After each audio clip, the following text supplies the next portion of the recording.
Bienvenue. Donc aujourd'hui, on va parler de l'éco-conception, mais plutôt côté back-end. Donc là, c'est une version étendue de ce qu'on a déjà fait. Donc petite présentation. Donc Youn, pardon. On vient tous les deux du nord de Normandie, de Fécamp et de Rouen, là où il fait un peu plus froid, il pleut un peu plus. Et on est très heureux de revenir enfin parmi les conférences derrière. Et moi, je suis le fondateur de WebVert. Je suis passé de la partie dev, tech à la partie je suis des devis.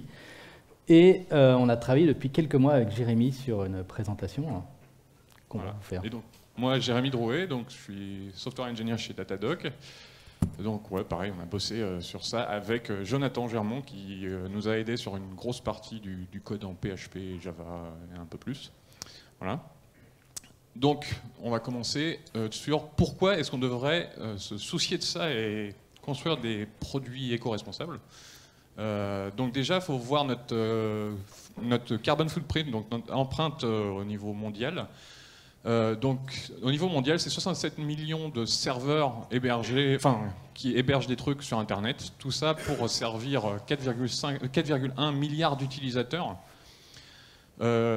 Environ, à peu près, chaque personne utilisateur a environ 8 devices. Donc tout ça, on a besoin de le recycler, en racheter d'autres, tout ça. Donc vous imaginez l'empreinte. Et tous ces devices-là, c'est à peu près 223 millions de tonnes de matériel qui sont difficiles à recycler, à récupérer les puces et tout ça. Mais bon, vous avez déjà eu une introduction ce matin avec la keynote, donc je ne vais pas approfondir. Donc tout ça, l'empreinte, c'est environ 0,2% de la consommation d'eau au niveau mondial. Donc quand on sait qu'il va y avoir une crise au niveau de l'eau, c'est quelque chose dont il faut se soucier. C'est 3,8% des émissions de gaz à effet de serre, 4,2% de l'énergie primaire consommée et 5,5% de l'électricité consommée. Donc si vous voulez plus d'infos sur tout ça, il y a un petit lien là, il y aura les slides après en ligne. Donc notre empreinte, c'est aussi, donc, comme j'ai dit, il y a les serveurs, mais il y a aussi tout ce qui est télévision, vos devices, tout ce qui est ampoule connectée, les devices connectés chez vous, vos routeurs qui sont connectés 24/24, vos montres connectées, les smartphones, mais aussi maintenant tout ce qui est voiture. Qu'est-ce qui va se passer quand votre voiture elle sera plus à jour et que vous ne pourriez plus la mettre à jour? Est-ce qu'il faut l'acheter et en racheter une autre? Voilà, c'est une question à se poser. Voilà. Donc, mais pourquoi est-ce qu'on devrait se soucier vraiment de tout ça?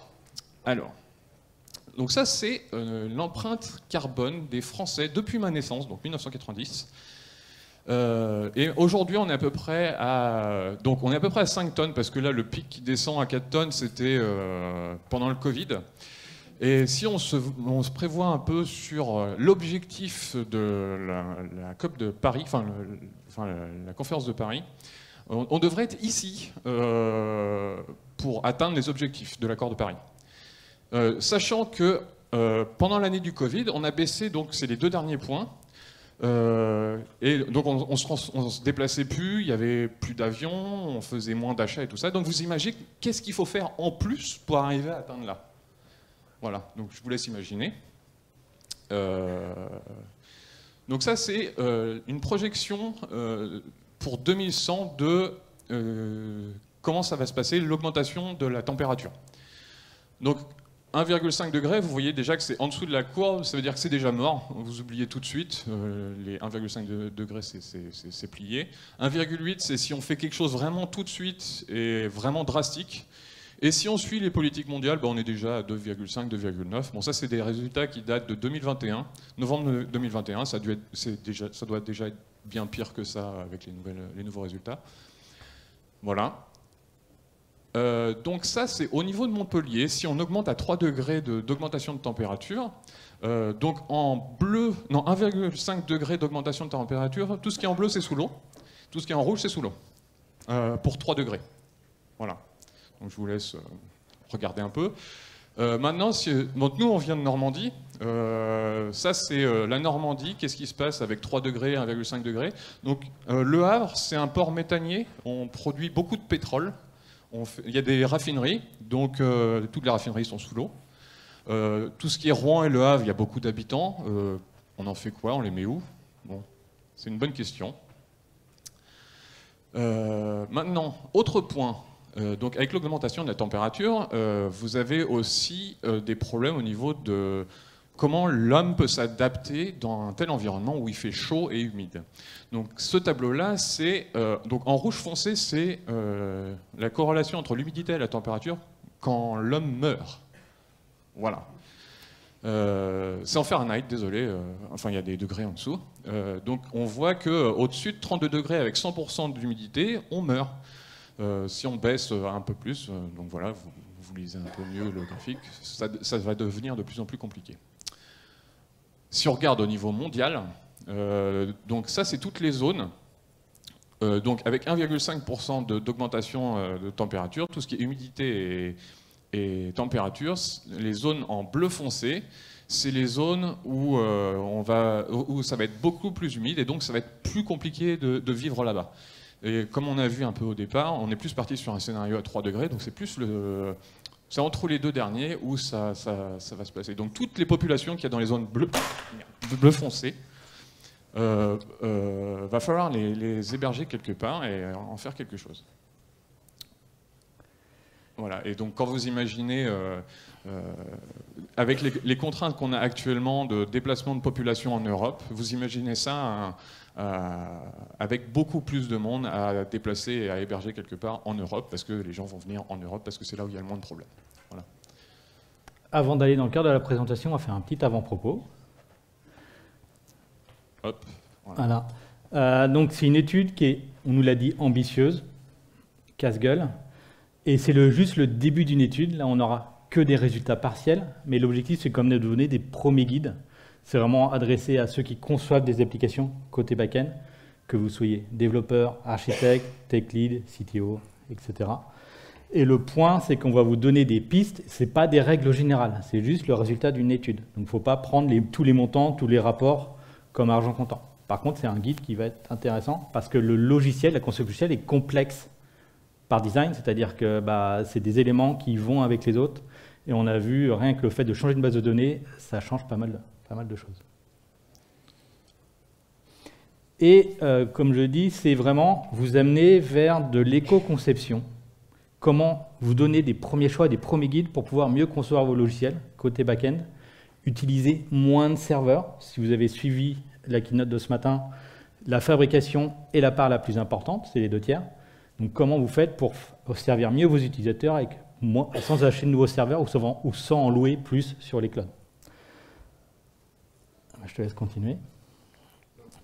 Donc avant, on est parti de quelque chose avant de faire ces présentations, c'est de ces résultats-là. Donc c'est un papier de recherche qui a été produit par une université au Portugal, qui donne en gros, ils ont fait des benchmarks sur des algorithmes de calcul sur plein de langages différents. Ils ont regardé la production de CO2 liée au langage pour tous ces algorithmes. Ils ont fait ce petit tableau-là. Donc ils ont corrélé au niveau de mémoire temps, usage CPU et aussi consommation d'énergie. Voilà, donc on voit que toujours dans le top, on a du C, du Pascal, un peu de Rust et du C++. Et du Fortran pour les plus anciens, ou de l'ADA si vous voulez faire exploser des fusées. Donc il y a eu une première itération de cette présentation qui était de faire un serveur tout simple qui reçoit des requêtes et les envoie quelque part autre part en faisant une petite altération sur des logs. Et ça nous donnait donc ce genre de tableau en coup par requête, en prenant en compte le build de l'application. Et on voit que PHP, ça explose tout. Ça explose tout, ça coûte tellement cher en joules par requête. Et on voit que par exemple Rust c'est assez plat parce qu'au départ ça coûte cher de build le binaire, mais avec le temps on arrive à le rentabiliser. Enfin voilà, mais ça c'était pas vraiment... Enfin on a voulu approfondir et voir comment ça se passe dans une vraie application avec une base de données derrière, quoi. Et en fait, cette étude portugaise, elle a été exposée sur Slack de TechRox, qui est un club, une communauté de CTO, architectes, Head of Engineering, responsable produit et tout ça. Et la première réponse a été ouais, c'est bien, mais ça ne m'aide pas beaucoup. Hein. Déjà que c'est dur de recruter, si je dois recoder toute mon application en C, C++, c'est hors de question. En gros, c'était pas actionnable derrière. Et si on reprend sur ces langages bas niveau, sur un des plus gros projets en C++, Linus Torvald dit que c'est pas forcément plus simple et adapté à tous les développeurs. Et donc, ça mettait un peu des « OK, on a ce que Jérémy a présenté au début, mais qu'est-ce qui est vraiment actionnable pour vous, au jour le jour ?» Donc, quelle est la vraie question à se poser pour tout ça? Et donc, là, on passe 99% du temps, c'est le code, le design et tout ça. Et là où vous passez beaucoup de temps en réunion, avec des réunions d'architecture, c'est quelle base de données on met, quel OS, quel protocole, quel langage, etc. C'est là qu'il y a les petits débats de troll entre développeurs et tout ça. Mais la question, c'est qu'est-ce qui est important quand on fait de l'éco-conception? Alors, donc du coup, moi j'avais, au départ de tout ça, je disais que ce qui était important, c'était le langage, et c'était ça vraiment qui primait et qui avait vraiment un impact sur la consommation d'énergie de l'application. Et Youn, toi, c'était... Moi, le point, c'est que mon biais, c'est que le langage, c'est bien, mais au vu du code que j'ai vu par le passé, il y a de bonnes chances que c'est la mauvaise qualité du code, des gens qui ne sont pas formés, des plus juniors, qui font du code pas efficace, pas performant, qui est vraiment la responsabilité. C'était mon biais personnel avant. Après, Jérémy vient d'une société où il traite énormément de données, donc on a aussi des biais qui sont liés à nos expériences. Voilà, donc maintenant on va voir quel protocole on a utilisé et qu'est-ce qu'on a mesuré pour faire nos benchmarks et voir tout ça. Donc on est parti. Donc comme on a dit, le papier de recherche c'était les algorithmes simples. Donc voilà. Ensuite, moi j'ai fait une première itération de stock avec une API, mais vraiment simple, qui ne faisait pas de traitement sur une base de données. Et maintenant, on va sur une application complète d'une to-do list, voilà, avec un scénario utilisateur complet et des cas de test vraiment un peu plus compliqués, qu'on va voir un petit peu plus tard, et une architecture un peu différente en fonction des cas de test. Donc l'architecture en tant que telle. Donc on est parti au départ sur une machine que j'ai chez moi, donc qui permet de faire du build Rust, donc c'est une machine un peu poussée. Là-dessus, on a installé nos deux applications, donc un service codé donc en différents langages, qui va parler avec une base de données, tout ça dans des petits conteneurs sur la machine qui tourne sous Linux, donc il n'y a pas vraiment de virtualisation entre les deux. J'avais un laptop à côté qui faisait de l'injection avec un outil qui s'appelle Cassis, donc qui permet de faire des requêtes, donc peu importe gRPC, HTTP, peu importe, pour loader le service et voir comment tout se comporte derrière. Donc après, il nous a fallu monitorer tout ça et voir la consommation d'énergie de notre service et de notre base de données. Donc pour ça, il y a un outil qui s'appelle Scaphandre, qui permet de monitorer la consommation d'énergie d'un process, enfin de chaque process de votre machine, et qui va vous loguer tout ça. Et j'ai implémenté une petite app qui permet Docker Activity, qui va juste récupérer l'usage CPU et l'usage mémoire des containers qui tournent sur votre machine. Et donc avec tout ça, on agrège tout ça, on récupère toutes les informations, et ça nous permet d'avoir la consommation CPU du service, la consommation d'énergie de RAM et de CPU du service et de la base de données. Voilà. Pour les scénarios, donc, du coup, on est parti. Donc on a implémenté une to-do list, c'est cas hyper basique. Donc pour le scénario, on a commencé par créer un utilisateur. On crée une liste de tâches pour notre utilisateur. Ensuite, on crée une tâche dans la liste. On itère 20 fois dessus comme ça. Ensuite, on répète tout ça 3 fois. Ensuite, on va lister toutes les tâches, donc en faisant de la pagination ou pas. Et puis on va récupérer quelques statistiques sur notre base de données et ce qu'on a en base de données pour faire un peu gratter, enfin lire la base de données dans différents champs, faire de l'agrégation et tout ça. Ouais, forcer un peu les index de la base de données. Voilà. Et on va répéter ça tous 10 fois. Et donc ça c'est notre test, notre scénario typique pour faire du bench dessus. Et on va le répéter autant de temps qu'on peut pendant 10 minutes. Savoir qu'on fait 10 mesures par cas de test. Donc pour chaque langage, pour chaque cas de test, on va le répéter 10 fois pour vérifier que nos résultats sont bien stables. Il faut bien sûr qu'on ait un protocole de mesure. Ce n'est pas parce qu'on mesure une fois que c'est bon. Donc il va y avoir des variations, des écartifs, de l'incertitude, et on va répéter le scénario plusieurs fois de suite. Voilà. Donc on a dit que ça tournait initialement sur une tour qui était chez moi, une machine Ryzen. Mais pour les résultats qu'on va vous présenter, on utilise des machines chez OVH, du bare metal, pour que ce soit bien stable, que ce soit isoprod, que ce soit vraiment des résultats qui soient... Et on est passé cohérents. sur des processeurs Intel, parce que là, en gros, Benoît Petit, le créateur de Scaphandre, nous a dit qu'il peut y avoir des bugs sur certains processeurs AMD dans les mesures. Voilà. La mesure n'est pas une chose facile.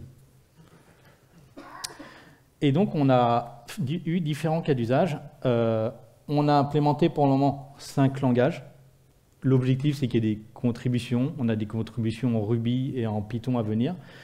On va avoir une implémentation par défaut et ensuite, on va faire des variations d'architecture dessus. Et dans les variations, vous allez voir, il y a des choses, ce n'est pas une décision d'architecture, c'est un mauvais pattern de code que j'ai vu par le passé ou que Jérémy a vu par le passé. Et quand on dit langage, c'est langage plus un framework ou plus une lib donnée. PHP Symfony, et après, il faudra qu'on fasse PHP Laravel, par exemple. Voilà, donc... Et c'est à moi, je crois. Donc, ce qu'on a fait, c'est qu'on n'a pas d'interface graphique, on a juste une API, où on a la signature de chaque API et la requête SQL qui est exécutée derrière. Vous verrez l'utilisation d'ORM, donc les ORM peuvent mettre un petit peu de variation dans la requête SQL, mais ça reste très proche de ça. Et l'objectif, c'est que chaque langage, en boîte noire, c'est ça en entrée, ça en sortie vers la base de données, pour que ça soit égal derrière, pour que la comparaison soit bonne. Si tu passes sur le deuxième. Donc le premier, c'est on a oublié les index. Donc les plus anciens vont nous dire, bah, vous êtes nuls, tout le monde met les index. Vous avez tous quelqu'un qui a un WordPress chez lui. Allez vérifier la base de données pour les plus experts. Vous aurez 2-3 surprises. Le cas de test 2, c'est les loops ORM. Donc en gros, on va récupérer tous enfin la liste de tâches, toutes les listes de tâches, et ensuite on va faire, sur chaque liste, on va aller récupérer la liste des tâches reliées à cette liste. Et ça, on va le faire n fois avec nlist. Donc ça coûte en performance, mais c'est généralement ce que font les ORM. Donc on a voulu vérifier que comment ça affectait le coût en énergie. Ensuite, on est passé sur pas de pagination. On récupère toutes les listes et toutes les tâches en une fois, comme ça, en gros barbare, et voir comment ça affecte du coup les performances du service. Ne vous moquez pas, c'est des choses qu'on a vues par le passé. Ouais. Est-ce qu'il y a des data scientists ou data analysts dans la salle? Levez la main, au cas où. Non, personne ne fait du Python avec du Pandas. Alors, je sais qu'il y en a au moins un, mais il fait plus du Spark là-bas. Moi, le pattern que j'ai vu chez les data scientists, c'est je prends la base de données, select étoile, je ramène tout, puis après je traite tout en mémoire. Et des fois, j'arrivais derrière, pour alors 50 lignes de code, j'ai remplacé par une requête SQL. Et en plus, ça ne saturait pas toute la bande passante et toute la mémoire derrière. Notamment pour ceux qui connaissent le feature engineering, la sélection des colonnes qui vont être pris pour faire le machine learning. Et ce cas est beaucoup plus fréquent qu'on le fait, et on l'a même fait dans le notebook qui va accompagner le projet. Et un cas de test numéro 5, gRPC, qu'on n'a pas implémenté dans les scénarios parce qu'on n'a pas eu le temps. Mais ça va venir. Et le dernier cas de test, donc, avec une base de données différente, à la place de PostgreSQL, on va mettre MySQL et voir comment ça se comporte. Ouais. Vous connaissez tous ces cas, LAMP ou WAMP, Linux, Apache, MySQL, PHP. MySQL reste encore très utilisé, notamment dans le monde WordPress et tout ça. Voilà, donc WordPress plus MySQL. C'est 65% des sites web, hein, donc on fait le... MySQL de base, le truc qu'on démarre avec une image, un container Docker. On a pris les images officielles. Sans tuner, rien du tout. Donc les résultats. Alors, à prendre en compte que l'impact écologique du numérique, du coup, c'est 20% pour... Enfin, en France, c'est 20% pour l'utilisation et 80% pour la production du hardware. Au niveau mondial, c'est plus 35% en utilisation et 65% pour la production du hardware. Mais tout ça, ce que ça veut dire, c'est qu'on va avoir la consommation d'énergie d'un côté, et de l'autre côté, c'est le besoin d'acheter plus de serveurs et donc du coup donc encore plus de production d'énergie. Donc les chiffres 20-80, c'est l'étude ARCEP de début d'année, et les 35-65, c'est la moyenne des études Green IT qui vous a été présentée ce matin. Après, les 20-80, il faut faire attention parce que vous avez tous, bien sûr, tous vos serveurs qui sont hébergés en France, il n'y a rien à Francfort, il n'y a rien en Irlande. Voilà, donc il faut aussi, votre chiffre est peut-être entre les deux. Alors, un petit mot de statistique, et là va être la partie la plus technique de ce talk, c'est que vous allez voir des points sur les graphes. En fait, ce n'est pas des points, c'est ce qu'on appelle des diagrammes à moustache. Donc ils seront inversés, ils seront en mode vertical. Vous avez la médiane qui est au milieu, et ensuite vous avez le premier quartile avec en général la partie, avec les écarts types. Ensuite vous avez pour la largeur pour l'ensemble des mesures. Et ensuite, vous avez les points aberrants qui sont en dehors de ça. Quand on fait des mesures, que ce soit en informatique, en physique, en chimie, on a des fois des mesures qui n'ont rien à voir et on va les mettre de côté pour la mesure, si c'est vraiment 1%, 1 pour 20, etc. Et donc, ce que vous verrez, les points, ça compte l'écart type dedans, et voire plus que l'écart type. Donc, ce qui permet de voir si entre deux points, est-ce qu'on est encore dans l'écart type de l'autre ou pas, pour voir si la mesure, elle est valide ou pas. Parce que les mesures sont variables, et notamment, on va avoir des points assez proches derrière. Donc, ce que vous allez voir, c'est à la fois la médiane plus l'écart des mesures. Donc, on n'a pas fait le protocole, le protocole gRPC, comme on l'a dit tout à l'heure, et sur Rust, on n'a pas eu le temps d'implémenter la partie MySQL. Il faut savoir qu'on n'a jamais, moi, j'ai jamais passé autant de temps à préparer un talk. Ce que vous voyez là, c'est des 5% du travail. Et pour info, donc, on faisait tourner 10 minutes. Donc 10 minutes par langage, par use case, x 10. Donc ça faisait que pour un seul cas de test, ça prenait parfois plus d'une heure et demie pour un seul truc. Voilà. Et donc si on avance, est-ce qu'il y a des développeurs PHP dans la salle? Est-ce que vous pouvez inspirer en gonflant le ventre, faire une bonne respiration ventrale, s'il vous plaît, pour la suite? Ça va être compliqué. Désolé. Alors, attends, je vais te prendre la zapette du coup. Ouais, parce que c'est plutôt... Moi, je peux utiliser. Donc là, vous avez l'ensemble des cas de test. Ici, vous avez Go qui est utilisé avec PGX. Ici, vous avez JVM, Kotlin, Spring. Là, vous avez PHP, Symfony. Vous avez les différents cas de test. Et donc là, c'est le nombre d'itérations qui ont été faites dans les 10 minutes. Donc l'itération, c'est le scénario complet que vous avez vu tout à l'heure, que vous a décrit Jérémy. Et donc plus c'est haut, mieux c'est. En gros, plus c'est haut, moins on a besoin de serveurs pour le même nombre d'utilisateurs. Et là, on a quand même un rapport de... J'étais encore resté sur les anciennes données, mais du coup, j'allais dire x6, mais là, on est sur du x12, quasiment, entre les meilleurs et les plus bas. Sachant que c'est pour un seul serveur, oui. un seul service d'application. Donc certains, ça va dépendre encore de combien vous pouvez mettre d'autres services à côté sur la même machine. Et donc tout au haut, on retrouve Golang et Rust. Alors Jérémy ne vous le dira pas parce qu'il fait du Rust, mais Golang est un petit peu au-dessus. Après, ce n'est pas que le langage, c'est aussi tout l'écosystème. Ensuite, on a toute la partie JVM. Et après, toute la partie Node JavaScript. Alors, il faut savoir que quand on avait fait les tests sur le Ryzen de Jérémy, Node et le JVM étaient assez proches. Parce que, a priori, ce que j'ai vu dans des benches il y a 1 ou 2 ans, sur les Ryzen, JavaScript est plus rapide. Et là, c'est des mesures sur des processeurs Intel. Ensuite, on a MySQL. En gros, tous ceux sur lesquels on a ajouté MySQL, on a une dégradation de performance. À la base, c'est Postgre. Et tout en bas, on a PHP Symfony. Là où il y a le rapport x12, d'où la petite respiration. Sur MySQL, en fait, c'est sur les cas de test avec Postgre, c'est pas Postgre qui fait la limitation, mais là, c'est vraiment MySQL qui limite toutes les applications, sauf pour PHP. Ouais. PHP fait le goût d'étranglement avant MySQL.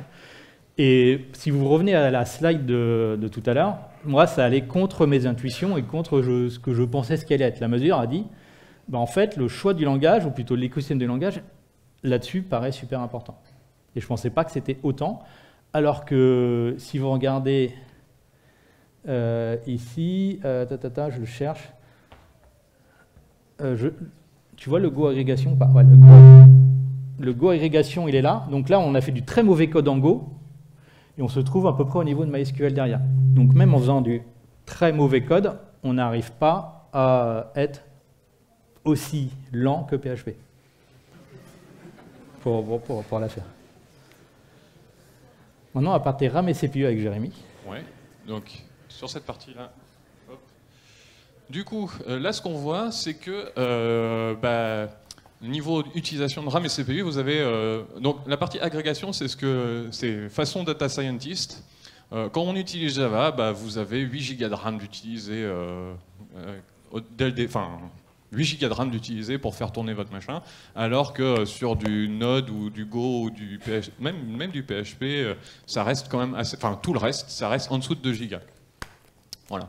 On voit que Rust est tout derrière JVM, mais c'est juste parce qu'il y a un cas qui a skyrocketé, mais il devrait être un peu plus long.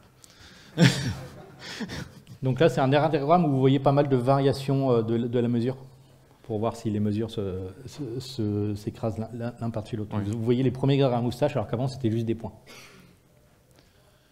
Voilà, donc ce qu'on voit, c'est la JVM qui reste dans les tops, qui bouffe énormément de RAM pour faire notre travail. C'est la JVM, quoi. Et tout le reste derrière, ça reste assez cohérent en dessous, enfin, aux alentours de 1 giga, voire moins de RAM utilisé. Pour la partie CPU maintenant, donc repartons là-dessus. On voit que Go et PHP sont quand même dans le top. Ça utilise pas mal de RAM pour faire tourner notre application, alors que tout le reste, ça reste assez bas. On a quand même tout ce qui est calcul data scientist pour Rust et Java qui sont assez hauts au milieu, ce qui est pas trop incohérent. Je corrige juste mon ami Rostien, là, c'est juste du mauvais code en Go qui est ici. Oui. Data scientist. Mauvais code data scientist, voilà. Et tout le reste qui reste assez bas, donc voilà, ça c'est intéressant. Donc on a la partie PHP qui utilise beaucoup de RAM, tout ce qui est partie agrégation ici, et ensuite donc ouais, JVM et Golang Rust en termes d'utilisation CPU. Maintenant la consommation d'énergie. Alors là c'est consommation d'énergie par itération. Voilà. Donc rappel de la slide qu'a présenté Jérémy tout à l'heure. On a présenté les performances, donc à combien de serveurs j'ai besoin pour faire tourner mon application en fonction de mon design architecture, en fonction de mon langage. Là, c'est combien je vais consommer en plus de ma consommation de base sur mon serveur. Et ça, c'est en water. Donc ça, c'est en water par itération, pour que ça soit comparable. Sinon, on aurait des écarts encore plus grands. Donc, ouais, PHP, quoi. Voilà, et donc on a zoomé sur les plus gros. Ouais, ça c'est les plus gros. Les meilleurs, ceux qui sont tout en bas. Donc si vous revenez, c'est la partie en haut, en bas à gauche. Qui est vers toi. Et là, on retrouve Rust et Go, principalement, derrière. Après, voilà, on est vraiment sur des tout petits montants ici. Sur la partie du milieu, vous allez retrouver la JVM et Node, comme tout à l'heure, et du mauvais code avec de l'agrégation et du MySQL en partie. Et là, si vous regardez, on a quand même changé d'échelle. Hein. On commence à aller sur la décimale du dessus. Et enfin...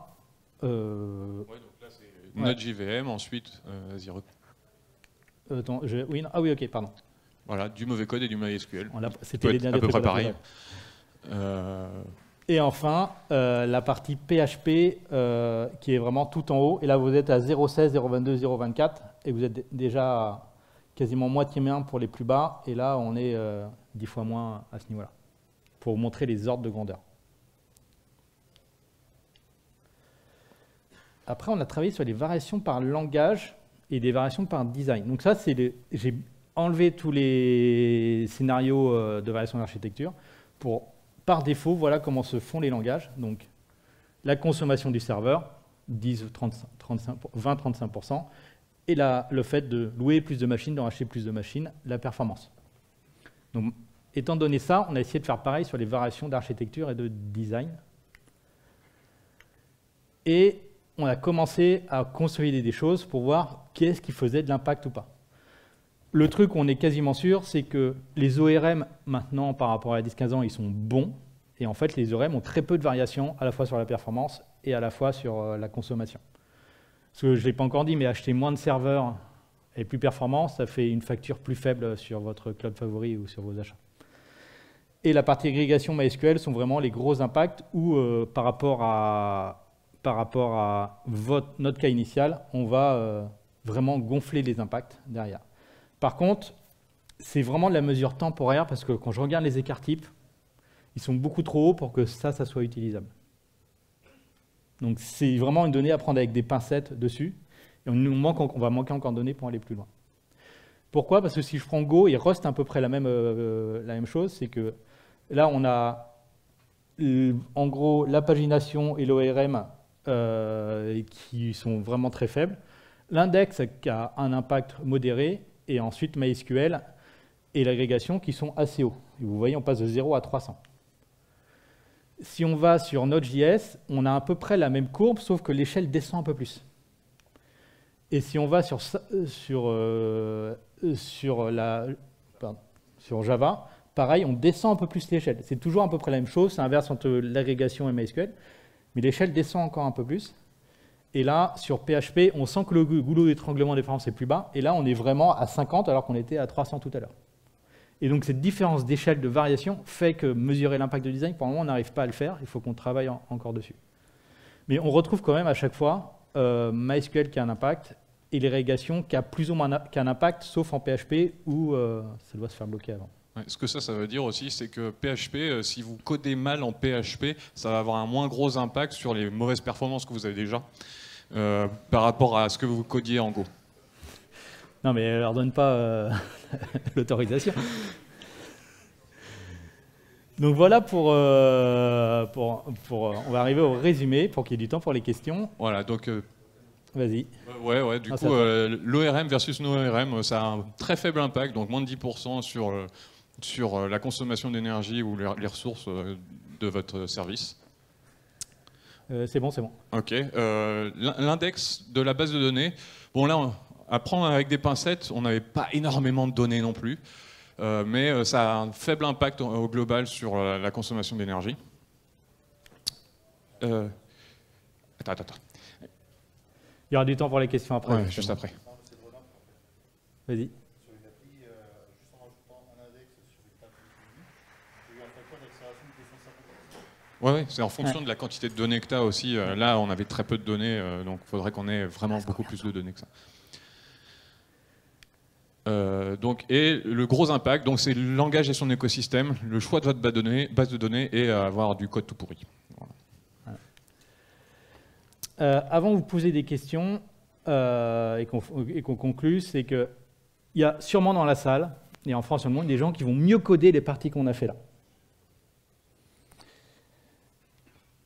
Mais pensez aux débutants et pensez aux pratiques globales de la communauté. Merci. Et là-dessus, même pour nous, ça a été difficile. Par exemple, il y a Jérémy qui voulait optimiser un cas dégradé. Et je lui ai dit que non, mais le but, c'est que le cas il soit dégradé. L'optimise pas trop. Parce que tu as combien? 10 ans d'expérience? Un truc comme ça? Ouais, à peu près. Voilà. Tout le monde n'a pas 10 ans d'expérience, etc. Donc, c'est le point. Et il y a le projet est open source. C'est un sous-chantier de Boa Vista. Toutes les données d'études, on les a publiées avant-hier. Et vous avez même un notebook où vous avez tous les calculs qui ont été faits. Donc si vous voyez des erreurs, si vous voulez contribuer à des choses, n'hésitez pas. Si par exemple, il faut optimiser le MySQL, il faut faire des tests en chauffant la JVM, et il faut peut-être partir sur un ensemble de données plus gros pour voir mieux les impacts sur les index. C'est des choses qu'on peut améliorer. Ou ajouter votre langage, ou dire, par exemple, « Ah, mais Symfony, c'est utilisé qu'en France, le vrai langage en PHP, c'est Laravel, vous n'avez rien compris. » On serait heureux d'avoir une contribution avec du Laravel, par exemple. Ah oui, c'est moi celle-là. Alors, on n'a pas pu avoir de chiffres vraiment sur les impacts par rapport à la question qu'on a fait dessus, parce qu'il nous faut plus de cas de langage, plus de variations d'architecture pour vraiment avoir des chiffres un peu plus fiables. Mais en gros, ce qu'on a vu, c'est que le langage, et surtout le choix de son écosystème, a le plus gros impact, et il y a un impact qui est plus gros que le reste réuni. Ensuite, on va voir le code, après le choix de la base de données, après les index, et ensuite l'ORM est finalement un débat un peu dépassé en 2022. Ça pouvait peut-être être un bon débat dans les années 2000, mais en 2022, c'est pas là où on va gagner le plus. Même si on a vu, il y a des petites variations et tout ça. Voilà. Ce qu'on veut évaluer par la suite, c'est les serveurs web, NGX versus Apache, Windows versus Linux, et ajouter gRPC en protocole. Qu'est-ce qu'on a appris? Alors, même si vous codez comme un cochon en Golang, vous n'arrivez pas à faire un truc pire que PHP. Voilà. Et c'est le langage et son écosystème qui a le plus d'influence. Donc, I win. J'avais raison dès le départ. Ouais. Mais voilà, mais tout le monde a des intuitions, et quand on met un protocole de mesure, qu'on mesure les choses, on voit vraiment l'impact. Et donc, c'est faire des décisions qui sont éduquées, quoi. Ça demande du travail. Donc pour la suite, faut qu'on ajoute donc, du contenu en rajoutant Python, Ruby, PHP avec Laravel. Ruby et Python, normalement, on va avoir des premiers contributeurs dans les semaines à venir. Voilà, Rust avec d'autres frameworks qui sont bien plus optimisés. Faudrait qu'on fasse plus de doc parce que bon, c'est assez hardcore là pour le moment. Ajouter le cache gRPC parce qu'on n'a pas encore eu le temps de l'implémenter avec K6. Ensuite, on a ajouté des frameworks un peu bizarres, genre PHP Laravel, Java Spring ou du Perl, du C#, du Fortran, des choses un peu Sioux. Mettre plus de bases de données, ouais, comme Mongo, Cassandra, MariaDB, peut-être même du SQLite pour voir. Honnêtement, on ne pensait pas que la partie MySQL Postgre allait avoir une telle différence de mesure, donc c'est un point à creuser. Voilà. Et au niveau tuning de toute notre infrastructure de test, là actuellement, on n'avait pas fixé le nombre de pools minimal pour les services à la même valeur pour tout le monde. En gros, c'était un serveur qui prend 10 users en parallèle, des requêtes de 10 users en parallèle sur une base de données. On avait mis à peu près à 15, 20 connexions ouvertes. Mais il faudrait qu'on set la même valeur pour tout le monde pour que ce soit vraiment pareil partout. Et pour d'autres configurations aussi, la même chose.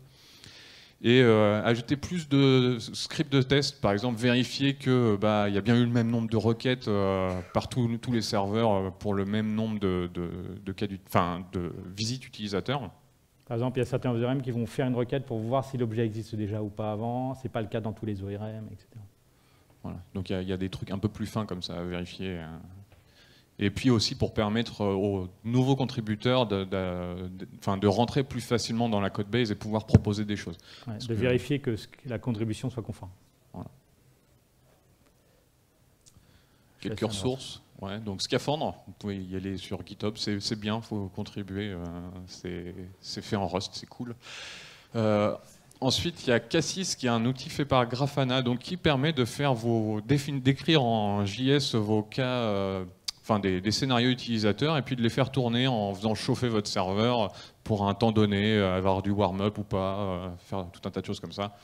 Et on a utilisé pas mal de Docker pour démarrer les services pour pas être emmerdé, voilà, pour que ce soit plus simple. Voilà. Et donc, on fait bien sûr l'appel à contribution. On refait la conférence demain en Bretagne. On compte la refaire à la rentrée avec de nouvelles données pour donner de nouveaux guides pour la suite, qui ne soient pas des suppositions, du troll, des choses pas mesurées, mais vraiment un protocole qui donne un guide pour vos développements. Et ça, c'est fait dans un sous-chantier de Boa Vista. Est-ce que tu es Benjamin Davy là-bas? Parce qu'avec le confinement, on n'a pas vu les gens près. Et donc, vous avez à Montpellier, Benjamin Davy, tu bosses chez TID, c'est ça? Et qui est un des représentants avec Eric à Montpellier de la future association Boa Vista, si vous voulez contribuer ou avoir des renseignements là-dessus. Venez me voir, je suis en jaune. Ouais. Et donc Boa Vista, c'est une association de mesure de l'empreinte environnementale, juste avec des professionnels, et tout ce qui est produit est open source. Et si vous voulez être curieux, vous allez sur le GitHub, vous allez notamment voir, par exemple, vous allez dans Results et vous allez voir le notebook où il y a tous les calculs, les schémas, les graphiques et tout ça. Merci à vous.